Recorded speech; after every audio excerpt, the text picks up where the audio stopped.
So we're going to talk about gas, burping and farting and diarrhea and constipation and all these things because it's very, very common, although it's not very normal. But something that's come up is a lot of gut questions and a lot of gut disorder stuff. It's not normal to have that much gas and be burping and have GERD and have bouts of diarrhea, constipation, or intermittent, which you may be diagnosed with irritable bowel syndrome at this point, IBS. So here's the thing, most digestive disorders I find, they're really easy to help people with. I am continually stunned when people come into the office with ulcerative colitis and Crohn's and colitis and diverticulitis that they've been suffering with for 13 years. I have somebody, just recently, 13 years, no remission on every pharmaceutical and steroid and all these rounds. We get them well in 4 to 6 weeks on average. So I'm not really sure it's not magic. So I consider them pretty easy, except for one in particular. So one gastrointestinal issue is harder than others. There's another one that's a little bit harder than that, but they're actually related. So when we handle one, we're usually handling both.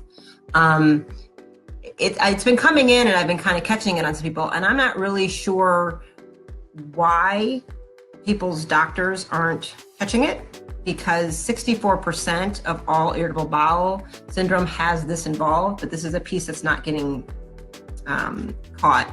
So I'm going to talk a little bit about the gas, the bloating, the stomach, and this leads to a number of malabsorption issues, nutrient deficiencies, and makes weight loss really difficult. And also just the chronic pain is really an issue. So I won't get too sciencey. I'm not going to give you these are all the big science reasons, these are all the big solutions, but I want to open your mind to something that you might be missing. So if you or your child is suffering from some of this, if their farts smell like rotten eggs, that's not normal, okay? So tune in. If you have a lot of pain and gas when you're trying to go to the bathroom, you feel full all the time, you're bloated, and then you eat a little bit and it gets worse. If you've been on a ketogenic diet and you have had sudden resolution of all your GI problems, and when you went for Thanksgiving and you had some macaroni and cheese or some stuffing or apple pie, and basically all hell broke loose in your gut again, and you felt like total crap, and your stomach was a wreck.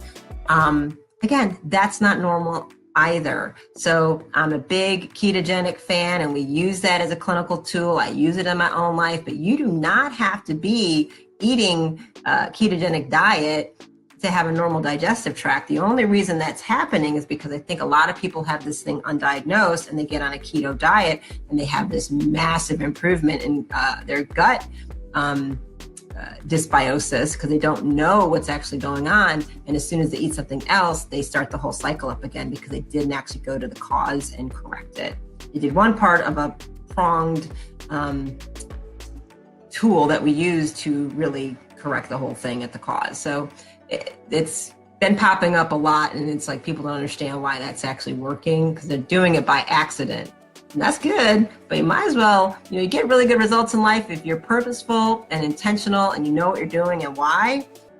You can self-correct and a lot easier, and you improve it. So we're going to be talking a lot of, gas and poop and big time fun, but we'll figure out what's going on with you and what you can go to your doctor and say, I need you to check this. I need to check it on me, check it on my kid, whatever, and do some things you can do at home to kind of see just yourself if this might be something worth going to the doctor for.